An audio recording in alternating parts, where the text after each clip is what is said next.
¿Qué tal? Muy buen día, bienvenido a su sección de entrevista para tiempo.com.mx y Puente Libre MX. En esta ocasión, enlazándonos con el diputado Miguel Latorre del Partido Acción Nacional, a quien le doy la bienvenida. Diputado, muy buenos días, ¿cómo le va?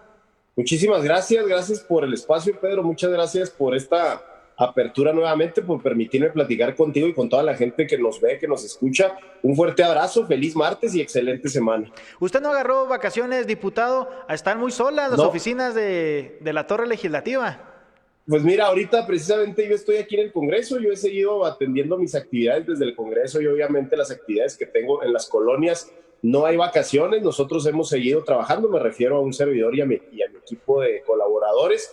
Esta semana y la anterior ha habido un poco más de seguridad aquí en el Congreso, pues por el tema de la especulación que se daba de si regresábamos al semáforo rojo o no. De hecho, no hay atención continua al público aquí en el Congreso por lo mismo, por el tema de los elevadores, por lo complicado que es obviamente el edificio, pero nosotros estamos trabajando, estoy aquí desde el Congreso, desde mi oficina, muy contentos y obviamente pues poniéndonos a la orden. Ya sabes que cualquier tema que se quiera tratar que sea de interés público, nosotros estamos a la orden, pues. Y agradeciéndole a todas las personas que se encuentran viendo esta transmisión, ya lo sabe que nos puede hacer llegar sus comentarios y preguntas a través de nuestra emisión en Facebook. Diputado, pues lo que el día de ayer la Corte se pronunció determina como inválida y por ende también inconstitucional la ley de juicio político y de también lo que tiene que ver con, válgame, se me fue el nombre, Declaración de ley de juicio procedencia. político y declaración de procedencia.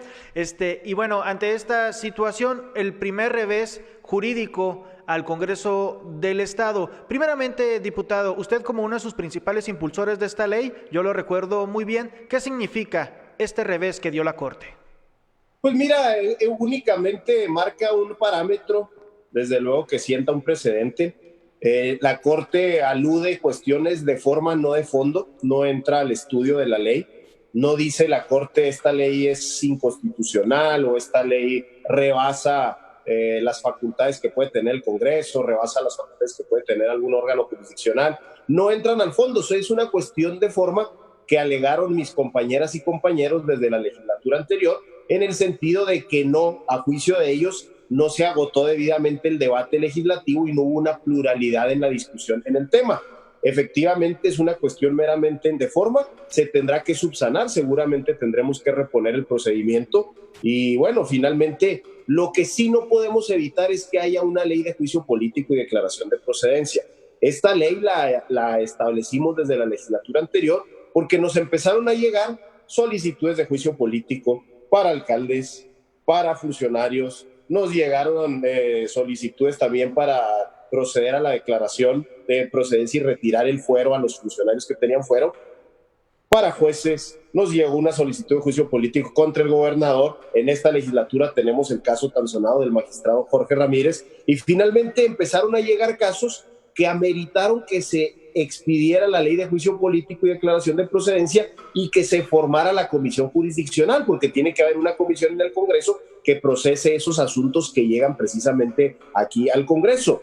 En ese momento, compañeras y compañeros, sobre todo del PRI, aludieron que no se discutió suficientemente, que se enlistó el asunto ese día en la mañana por autorización de la mesa directiva, que no estaba enlistado con las horas previas que marca la ley y el reglamento interior. Y yo ahí lo que digo es que es una práctica común aquí en el Congreso. Es muy común que hay compañeras y compañeros que el mero día de la sesión en la mañana solicitan enlistar algún asunto, solicitan participar en asuntos generales o solicitan enlistar un dictamen que les urge que salga. Es decir, no es un tema nuevo. Lo que pasa es que este tema, por lo espinoso, porque tenía que ver precisamente con darle apertura a esas solicitudes de juicio político y declaración de procedencia, pues hubo una resistencia no de tipo jurídico, de tipo político. ¿Por qué? Pues era evidente que el PRI se iba, obviamente, a resistir a un tema que podía dar pie al enjuiciamiento de compañeras y compañeros de ellos. Es algo muy claro, fue una cuestión meramente política. El Congreso es un órgano plural. Yo siento que la Corte, respeto la decisión, pero yo siento que se extralimitó porque dice que no hubo pluralidad en la discusión del tema cuando el Congreso es un órgano plural. En la legislatura anterior todavía lo éramos más. En la legislatura anterior había 9 grupos políticos, había 9 partidos políticos representados aquí en el Congreso, ahorita somos 8. Las comisiones se conforman de una manera plural. Ahorita, por ejemplo, en esta legislatura no hay comisión de dictamen importante que tenga mayoría de un solo partido, simple y sencillamente porque no se puede. Ya no son los tiempos en que el PRI era la mayoría aplastante y el PAN era la segunda fuerza y prácticamente todo lo dominaba el PRI. Ahorita hay 9 fuerzas políticas en la legislatura anterior y 8 en esta. Finalmente, si el tema en comisión no se procesa de una manera plural, como lo aludieron quienes se fueron a la controversia, pues evidentemente el asunto rebota al Pleno. Y en el Pleno es un órgano plural. En el Pleno puedes debatir, ya lo vimos con las iniciativas del Ejecutivo en torno a la reforma electoral. Nos mayoritearon en las Comisiones Unidas, no se discutió el tema, no se escuchó las voces de la ciudadanía, se dictaminó de manera rápida en contra de las iniciativas, pero finalmente el debate, aunque nos mayoritearon, lo dimos en el Pleno. Es decir, yo creo que la Corte sí se extralimita en el sentido de decir que no hubo la suficiente discusión y que no hubo una pluralidad, obviamente, en este proceso legislativo. Pero entonces, ¿cuál fue el error, diputado? ¿Cuál fue el error entonces, si desde su punto de vista no se extralimitó en el Congreso del Estado? Pues mira, lo que marca la Corte es que dice que el asunto, y fue lo que aludieron mis compañeras y compañeros, aludieron que el asunto no estaba enlistado con las horas que marca el reglamento interior y nuestra propia ley orgánica. Es decir, cuando tú vas a enlistar un dictamen tienes que hacerlo 12 horas antes. Es decir, tiene que estar publicado en la orden del día un día antes para que tengamos conocimiento todos de los asuntos que vamos a tratar, los asuntos que se van a presentar y los dictámenes que se van a aprobar. Ese dictamen específicamente se solicitó autorización ese día en la mañana a la mesa directiva para poderlo subir al Pleno, pero era un tema que ya veníamos discutiendo en comisión. Eso fue lo que alegaron, que no se enlistó desde un día antes. Por eso yo te digo que sienta un precedente en el que todos los compañeros y compañeras que deseen meter un tema el mero día de la sesión, pues ya no van a poder, o se van a arriesgar a que algún otro grupo parlamentario, algún otro grupo de compañeras y compañeros se vayan a la Corte nuevamente. Por eso te digo, es una práctica normal aquí en el Congreso. Hay muchas compañeras, no me incluyo, yo trato siempre de hacer las cosas bien y con tiempo, pero hay compañeras y compañeros que solicitan autorización el mero día para subir dictámenes, para subir iniciativas. Y vaya, hay compañeros que en asuntos generales, insisto, toman la palabra sin haberse enlistado y no pasa absolutamente nada. Sin embargo, tenemos que respetar ese criterio que marca la Corte y lo más obvio es que tenemos que reponer el procedimiento con todo lo que eso lleva, pero por eso sí yo quiero ser muy claro, ley tiene que haber. Una cosa es que tengamos nuevamente que presentarla ante comisión y que tengamos nuevamente que discutirla y nuevamente subir el dictamen al Pleno, pero ley tiene que haber porque no puedes dejar en el vacío legal o no puedes dejar sin procedimiento todos esos casos que ahorita tiene el Congreso de juicio político y de declaración de procedencia. ¿Usted propondría esa ley, diputado?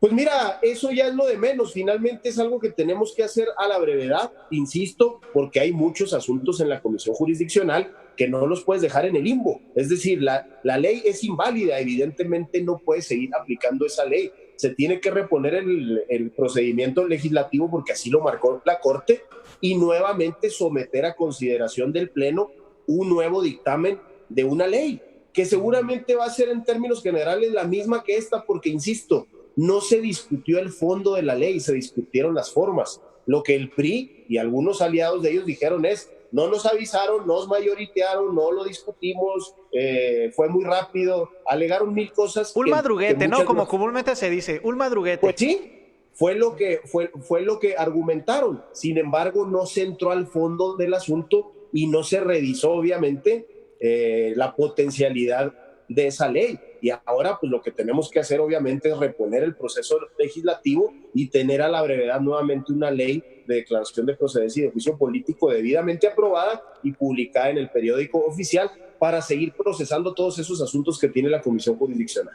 Diputado, recuérdenos, y también para el auditorio que nos ve, ¿para qué sirven estas leyes de juicio político y declaración de procedencia? Pues mira, sirve para cuando hay alguna denuncia contra algún servidor público, en el caso de los servidores públicos que tienen fuero, que tenemos fuero, que el Congreso pueda proceder a retirar el fuero para que ese funcionario pueda ser sometido a un juicio bajo las mismas reglas y normas que cualquier otro ciudadano. Es decir, retirar el fuero, nosotros como Congreso, nosotros no juzgamos si un servidor público es culpable o no. Nosotros lo que hacemos es, si consideramos que hay elementos suficientes, se retira el fuero para que pueda ser procesado, para que pueda ser obviamente juzgado, que pueda llevar ese proceso sin la protección del fuero constitucional. Y el juicio político también aplica en servidores públicos que no tienen fuero, pero que algún sector de la ciudadanía considera que cometieron alguna irregularidad, que cometieron algún exceso en sus atribuciones, y esta ley sirve para reglamentar ese procedimiento. Mira, yo lo pongo como muy similar al caso, por ejemplo, del plebiscito, de la revocación de mandato, del referéndum, de la consulta ciudadana. Esas figuras existían, pero no estaban reglamentadas hasta que no se estableció una ley de participación ciudadana. ¿De qué me sirve a mí que la Constitución marque la revocación de mandato si nadie me va a decir cómo hacerlo? ¿Cuántas firmas tengo que juntar? ¿Cuánta gente tiene que participar? ¿Cuál es el órgano encargado de llevar a cabo todo ese proceso? Es decir, es una norma secundaria que tiene que haber para disposiciones de carácter general que ya tenemos. Por eso insisto, esta ley tiene que existir. ¿Por qué? Porque antes, pues digo, antes nunca había solicitudes, hombre, y si llegaban al Congreso, las desechaban de manera inmediata. Es decir, no pasaba nada. Ahora ya los tiempos cambiaron. Ahora hay una dinámica de combate a la corrupción, no solamente del gobierno estatal, sino también del gobierno federal, en donde tienes que tener procedimientos claros para poder juzgar de una manera adecuada, obviamente, a los servidores públicos que sean señalados. Y mira, en este tema del combate a la corrupción, pues mira, ve todas las complicaciones que hay. Hay una serie de complicaciones que te impiden hacer las cosas con celeridad. Después de más de 2 años, la Corte dice que se invalida esa ley. Después de más de 2 años. Entonces, nos habla que nos tenemos que regresar 2 años atrás para volver a replantear una ley y volverla a presentar ante comisión y volverla a presentar ante el Pleno. Es decir, los tiempos son muy complicados cuando quieres combatir la corrupción. Digo, ni hablar de los casos de servidores públicos que duraste 4 años para que pudieran ejecutar una orden de aprehensión. Es muy complicado el tema, pero esta ley tiene que estar. No hay absolutamente nada que deba impedir esto, porque, insisto, se tienen que reglamentar todos esos casos que ya están establecidos en una norma general, pero que no hay una normatividad secundaria, o digo, sí la había, pero ahorita es inválida y que se tiene que volver a hacer. Definitivamente esta es una herramienta básica, porque así como se presentaron todos estos casos en la legislatura anterior y en esta, seguramente se van a seguir presentando y no podemos carecer de una ley secundaria que reglamente estos procedimientos. Diputado, esta decisión de la Corte tiene impactos políticos. ¿Cuáles son, claro, desde su punto de vista? Pues mira, el que ahorita se diga que fue un revés al Congreso, que fue un revés al combate a la corrupción, el que se diga que los procesos que se iniciaron ya no son válidos, el que se diga que hay que hacer borrón y cuenta nueva y reiniciar los procesos, pues evidentemente tiene un costo no solamente jurídico y económico, sino político. Pero bueno, pues son los inconvenientes con los que te topas cuando quieres hacer las cosas. El combate a la corrupción es muy complicado, ya lo estamos viendo. Es muy, muy complicado porque hay una serie de resistencias. A ver, cuando tú hablas de someter a juicio político o de retirar el fuero, pues evidentemente lo vimos en meses anteriores, hay una resistencia natural porque hay a veces amistades, hay complicidades, hay intereses comunes, hay muchas cosas que hacen que choque lo que tú quieres hacer para tratar de hacer las cosas bien. Entonces, desde luego que tiene, claro que lo tiene, claro que tiene un impacto político, pero lo que tenemos que hacer es darle la vuelta a la página, someternos a lo que consideró la Corte, que insisto, para mí es una cuestión meramente de forma más que de fondo. Yo estaría más preocupado si nos dijeran que la ley es excesiva, que la ley establece parámetros que no debe, que la ley en sí en su contenido es inconstitucional, todo eso, yo estaría más preocupado. Esta es una cuestión de forma que desde luego nos marca un retroceso y que sí tiene un impacto político, que tiene un impacto jurídico y un impacto económico, pues que porque es volver a hacer todo y desde luego que todo cuesta, pero bueno, finalmente tenemos que acatar lo que marca la Corte, tenemos que tener ese optimismo de que ahora sí podamos ya tener una ley firme y poder procesar todos esos asuntos. Mira, nosotros nos vamos en un año, pero va a seguir habiendo asuntos y seguramente muchos de los asuntos que están ahorita no van a concluir antes de que nosotros terminemos en esta legislatura. Entonces, esta herramienta de la ley es básica, por eso tenemos que darle la vuelta a la página, aprender. Por eso te digo, insisto, sienta un precedente. Ya nadie va a poder subir un dictamen, por urgente o por importante que sea, ese día en la mañana. Ya nadie va a poder llegar en la mañana y decir, oye, quiero enlistar algo. ¿Por qué? Pues porque tenemos que apegarnos a lo que ya marcó la Corte, y la Corte dice que tienes que seguir al 100% lo que marca tu ley orgánica y tu reglamento interior, y lo que marca la ley orgánica y el reglamento interior, pues es que se tienen que listar las cosas antes, y ahora sí tenemos que cumplir al pie de la letra. Te digo, a mí no me cae el saco, yo siempre lo hago bien, pero hay muchas compañeras y compañeros que ahora se van a topar con pared, que no van a poder subir los asuntos cuando les dé la gana y que tendrán que seguir el procedimiento normal. Por ese lado es bueno, pero sin embargo te va a limitar cuando tengas asuntos de última hora poderlos subir aquí. ¿Qué va a pasar, diputado, con los procesos del desafuero del magistrado Ramírez? Pues mira, yo no soy parte de la comisión jurisdiccional, pero lo que marca la lógica es que tiene que haber una reposición del procedimiento. Eso es lo que marca la lógica, porque la ley con la que tú iniciaste esto hoy es declarada inválida por la Corte, y seguramente uno de los efectos inmediatos es que se tiene que reponer todo el procedimiento. No se borran los señalamientos que la Fiscalía hace contra el servidor público, desde luego que no se borran. Sin embargo, el procedimiento tendrá que reponerse en virtud de que tiene que haber una ley vigente que permita seguir procesando el asunto. Es decir, pues es un retroceso, insisto, porque seguramente tendrá que reponerse. Insisto, no soy parte de la comisión jurisdiccional, seguramente los miembros de la comisión ya lo están analizando, pero para mí yo te puedo decir, el efecto inmediato es que se tiene que reponer todo el procedimiento y nuevamente reiniciar y darle seguimiento a lo que la Fiscalía le pidió al Congreso. Se habla de que van a denunciar a los diputados que operaron este desafuero. ¿Qué opina usted? Pues mira, finalmente cada persona que se sienta aludida o agraviada en sus derechos fundamentales puede hacer lo que jurídicamente mejor le convenga. Yo insisto, el tema del combate a la corrupción tiene riesgos, tiene resistencias, rompes paradigmas, desde luego, la resistencia al cambio es brutal, y más en un tema que abarca intereses personales, intereses obviamente políticos, y nosotros asumimos ese riesgo. Es decir, no tenemos absolutamente ningún problema porque creo que actuamos conforme a lo que la sociedad nos está exigiendo en la calle. Y lo que la sociedad nos exige en la calle desde antes del 2016 es un alto a la corrupción, un alto a la impunidad, y que a la gente que cometió un exceso y un abuso, pues evidentemente tenga que ser sancionada. Por mi parte, yo en lo personal no le tengo miedo a eso, afrontamos lo que las autoridades digan, pero creo la verdad que no podemos retroceder absolutamente nada en el combate a la corrupción.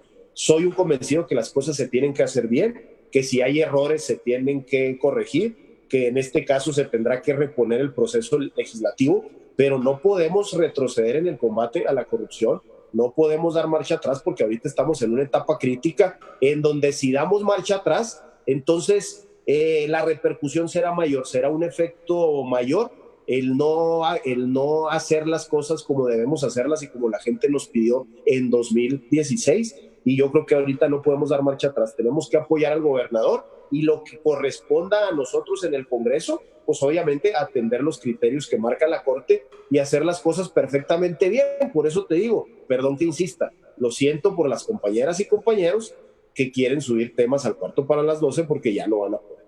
Pues algo más que desagregar, diputado. Agradecerte como siempre por el espacio, la verdad muy contento, y bueno, pues son temas de interés de la ciudadanía en donde yo estoy totalmente a la disposición como siempre, y cualquier cosa que se ofrezca estamos a la orden. Y nuevamente un fuerte abrazo a toda la gente que nos escucha, que nos ve esta mañana de martes. Pues muchísimas gracias, diputado. Muchas gracias, Pedro. Agradezco una cuenta a Miguel Latorre, diputado del Partido Acción Nacional, aquí en el Congreso del Estado de Chihuahua. Ya lo sabes, síganos en redes sociales. Mi nombre es Pedro Fierro. Yo lo espero el día de mañana a las 9:30. Hasta la próxima.